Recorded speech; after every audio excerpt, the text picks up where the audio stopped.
I just bought this used engraver for 190 bucks, but is it any good?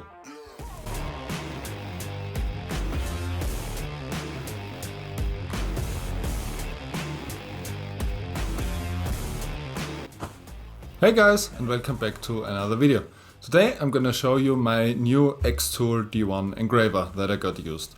We're gonna look at how it went for me, what can go wrong with an engraver like this, and what you should look out for if you are planning to buy a machine like this. I got this unit online for 190 euro plus 10 in shipping, and I bought it since I wanted an upgrade from my older Sculpfun IQ Pro unit with a larger engraving area.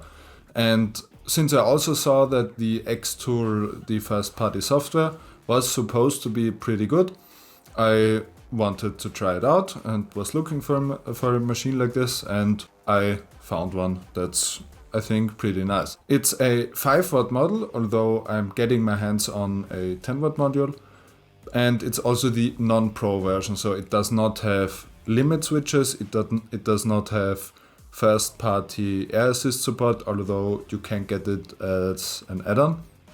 It just costs another 150 bucks to get an additional nozzle and the air pump.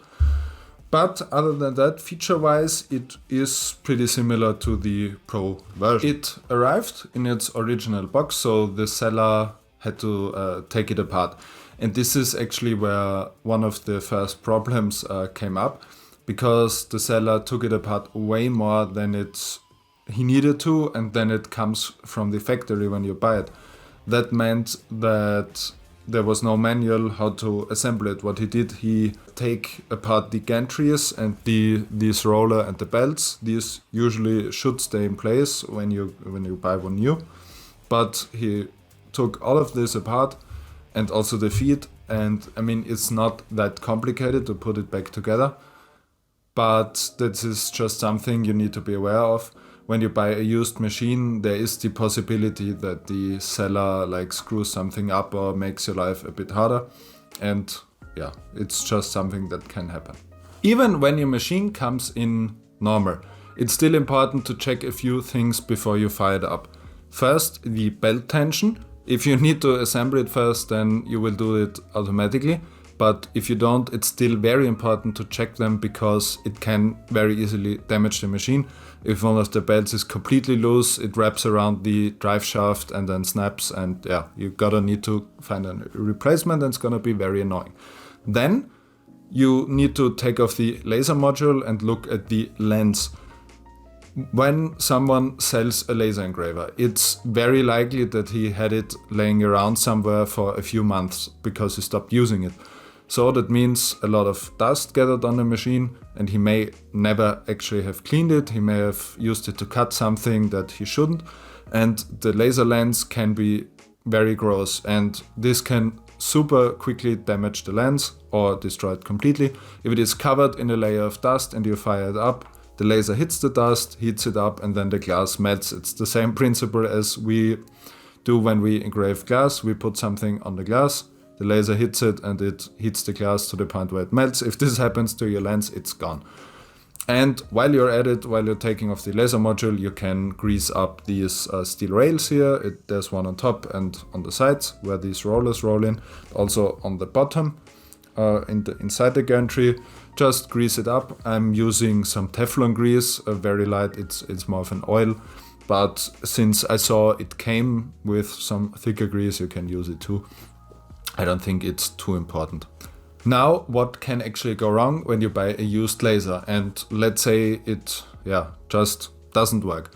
First of all, if you plug everything in and it doesn't turn on at all.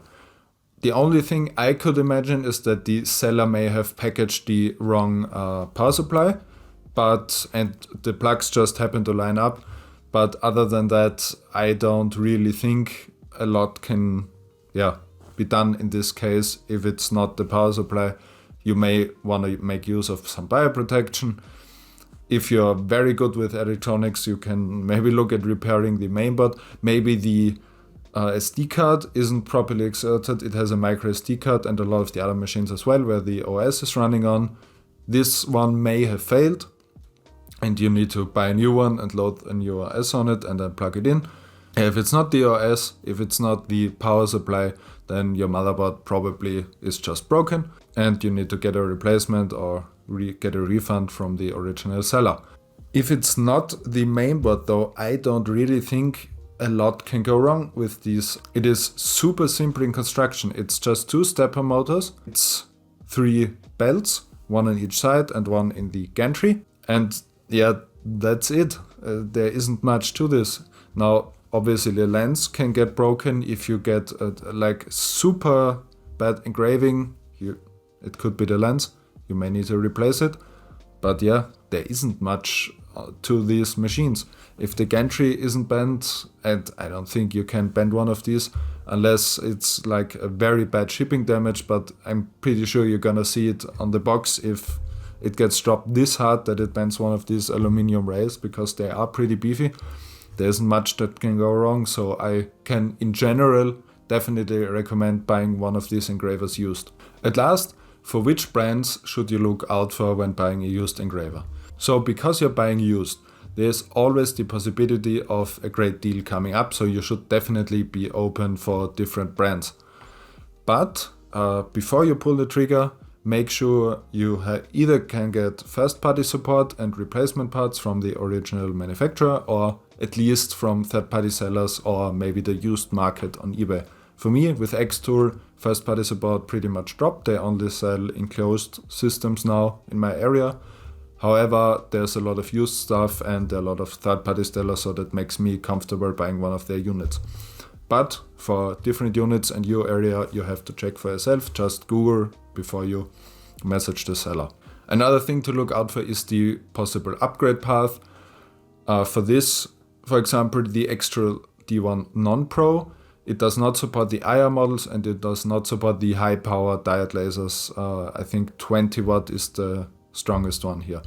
Since I don't really need the IR module because it isn't very well suited for knife engraving, and I don't need to do a lot of cutting, so I don't need a 40 watt unit. Doesn't matter for me. Maybe a different solution for you. Maybe you need those things and you need to make sure there's an appropriate upgrade path for your machine, for your particular use case.